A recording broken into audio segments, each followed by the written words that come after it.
भगवान का नाम निरंतर रटते उनमें दिव्य शक्ति जागृत हो जाती। जैसे दो लकड़ियों के बार बार घर्षण से अग्नि उत्पन्न हो जाती, शक्ति देखो ना, दो पत्थरों को आप रगड़िए तो उनमें चिंगारी पैदा हो जाएगी। तो दिव्य चिदानंदमय नाम जब हमारी जिह्वा पे रगड़ होती है उसमें ऐसी महान शक्ति जागृत होती, ज्ञान भक्ति वैराग्य विपत्ति दुख का नाश सब। भगवान कितने समीप है, आपके समीप इतने कि उनसे ज्यादा कोई समीप नहीं है, बहुत नजदीक। जो अनुभव करना चाहो हमारे प्रभु की यही मानता है। इस खंभे में है तो यही मिलेंगे आपको, और हृदय में है तो यही हृदय में मिलेंगे, और बद्री नारायण में मिलेंगे तो बद्री नारायण में ही मिलेंगे। जहां जैसी भावना करोगे वैसे ही भगवान मिलेंगे, और सर्वत्र है तो सर्वत्र फिर यहां भी है। नाम जप, नाम जप, सब कुछ इसी से प्राप्त हो जाएगा, विश्वास कर लीजिए। तो लोग पूछते हैं कौन सा नाम जप करें, तो पहली बात है कि जो आपके गुरु ने नाम दिया है वो नाम जप करो। यदि आपने गुरु नहीं बनाया तो जो नाम आपको भगवान का प्रिय हो, राम कृष्ण हरि शिव, जो नाम आपको प्रिय हो नाम जप करो। वो आपको गुरु से मिला देगा, गुरु मंत्र दिलवा देंगे, वो आपको भगवत प्राप्ति का सब वही नाम करवा देगा। आप शुरू तो करो नाम जप करना। जिनको सौभाग्य से गुरु मिल गए हैं अपने गुरु के द्वारा दिए हुए नाम पर आसक्त हो जाओ। और मन का एक स्वभाव है, ये बगल में कुछ लेके चलने का स्वभाव है, गुरु से हटकर कुछ लेके चलने का। ये स्तोत्र ले ले, ये नाम ले ले, ये इसका स्वभाव है। इसी स्वभाव को हटाना है।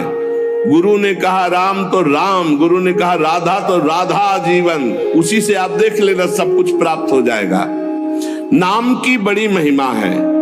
विभिन्न ग्रंथों में भगवान के विभिन्न नामों को गाया गया है।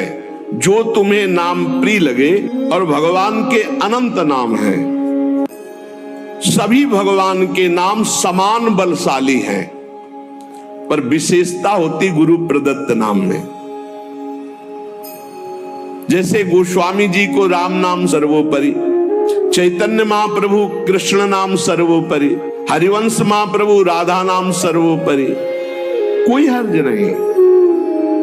उसी एक परम तत्व के अनेकों नाम हैं, जिसको जो प्रिय लगे खूब पकड़ लो उस नाम को, जोर से बार बार उसे जपो। तो जो भगवान का नाम निरंतर रटते उनमें दिव्य शक्ति जागृत हो जाती। जैसे दो लकड़ियों के बार बार घर्षण से अग्नि उत्पन्न हो जाती, शक्ति देखो ना, दो पत्थरों को आप रगड़िए तो उनमें चिंगारी पैदा हो जाएगी। तो दिव्य चिदानंदमय नाम जब हमारी जिह्वा पे रगड़ होती है तो उसमें ऐसी महान शक्ति जागृत होती, ज्ञान भक्ति वैराग्य विपत्ति दुख का नाश सब। देखो गोस्वामी जी सरल भाषा में कह रहे हैं, यदि हृदय में और जगत में भी लोक में मंगल चाहते हो तो अपनी जिह्वा रूपी देहरी पर, जो भीतर और बाहर दोनों को मंगल करेगी, नाम विराजमान कर लो। गोस्वामी जी को प्राण प्रिय है 2 अक्षर राम, ऐसे प्राण प्रिय है हमारा 2 अक्षर राधा। जिह्वा पे विराजमान कर लो, लोक परलोक सब मंगल को प्राप्त हो जाएगा। सर्वत्र भगवत दर्शन, तीसरी बात आई। पहला आया अपने इष्ट के अनन्य, दूसरा कैसे हो तो बोले निरंतर नाम जप करो, और तीसरा सर्वत्र भगवत दर्शन। ये सर्वोत्तम बात है। चाहे वो चांडाल हो, पशु हो, पक्षी हो, जड़ हो, चैतन्य हो, जहां तुम्हारी दृष्टि पड़े तो उसमें देखने की कोशिश करो, इसमें भगवान श्री हरि विराजमान है। जैसे दूर से पड़ी हुई रस्सी सांप दिखाई देती है, न सांप पहले था ना बाद में रहेगा, बीच में भास रहा है, और बीच में है रस्सी, भास रहा है सांप। ऐसे ही ये संसार पहले नहीं था, बाद में भी नहीं रहेगा, बीच में भास रहा है, और है श्री कृष्ण, है प्रभु, और भास रहा है संसार। ये झूठा भ्रम हो गया है। ये स्त्री है, पुरुष है, जड़ है, चैतन्य एकमात्र भगवान बना हुआ है, जो सब में मुझको देखता है और मुझ में सबको देखता है। वो मेरे नेत्रों से कभी ओझल नहीं होगा, मैं उसके नेत्रों से कभी ओझल नहीं होगा। और एक श्लोक आता है कि मैं किसी में प्रवेश नहीं हूं, कोई मेरे में प्रवेश नहीं। वही यहां कह रहे हैं, नहीं आधार नहीं को हरि महा। अब क्या मतलब है इसका? बोले इसका मतलब है जैसे कहा जाए बर्फ में पानी नहीं है और पानी में बर्फ नहीं है, बात कैसी रहेगी? क्योंकि बर्फ ही पानी है, पानी ही बर्फ है, भेद ही नहीं है। तो कहा जाए बर्फ में पानी प्रवेश नहीं कर सकता और पानी में बर्फ प्रवेश नहीं कर सकती, उसकी अलग सत्ता नहीं। बर्फ ही पानी बनी हुई है, पानी ही बर्फ है, कोई अंतर नहीं। तो कह रहे कि नहीं आधार। बोले कैसी बात कर रहे हो? बोले इसलिए कह रहा हूं कि वही है, दूसरा कोई है नहीं। प्रभु किसी में प्रवेश नहीं करते क्योंकि प्रभु ही है पहले से, तो किसी में प्रवेश करे? और कोई प्रभु में प्रवेश नहीं कर सकता क्योंकि कोई है ही नहीं, प्रभु ही है। स्वयं हरि जगत बने हुए हैं, सब कुछ ये हरि बैठे हैं। बस ये नेत्रों का हमारा दोष हट जाए, चश्मा बदल जाए, केवल हरि है। सिय राम मैं सब जग जानी, मानी नहीं जानी, जान के देख के। अति समीप, भगवान कितने समीप है? आपके समीप इतने कि उनसे ज्यादा कोई समीप नहीं है, बहुत नजदीक है। इतने नजदीक है कि अपने आप से भी नजदीक हरि है, अपने आप से भी। आप अभी अपने को शरीर मान रहे हैं या मन मान रहे हैं या स्वभाव मान रहे हैं, स्थूल सूक्ष्म कारण तीनों से नजदीक भगवान है। और इतने दूर है कि जन्म जन्म लग जाएंगे खोजते हुए, मिलना बहुत कठिन है। क्यों?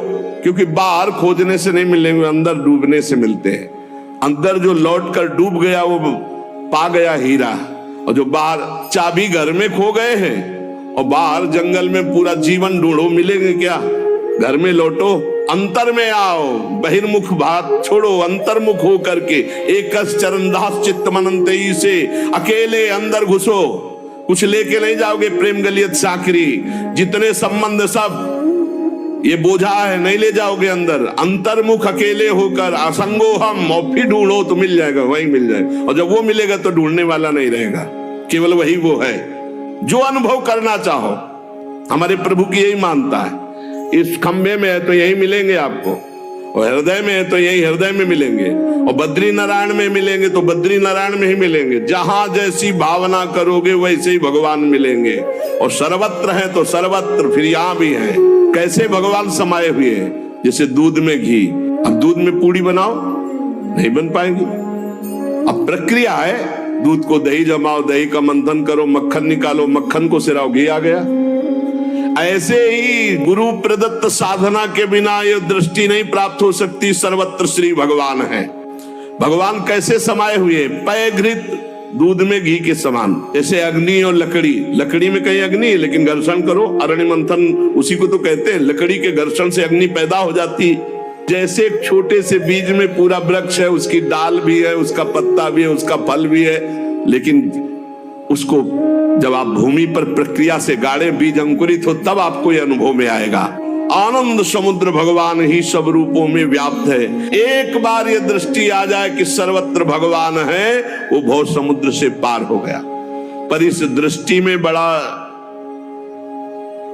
धैर्य की जरूरत है, क्योंकि जहां आपकी दृष्टि हुई तहां माया अपना रंग शुरू कर देगी। जब देखने चलोगे ना भगवान को, तो ये द्वंद अपना आक्रमण करेंगे।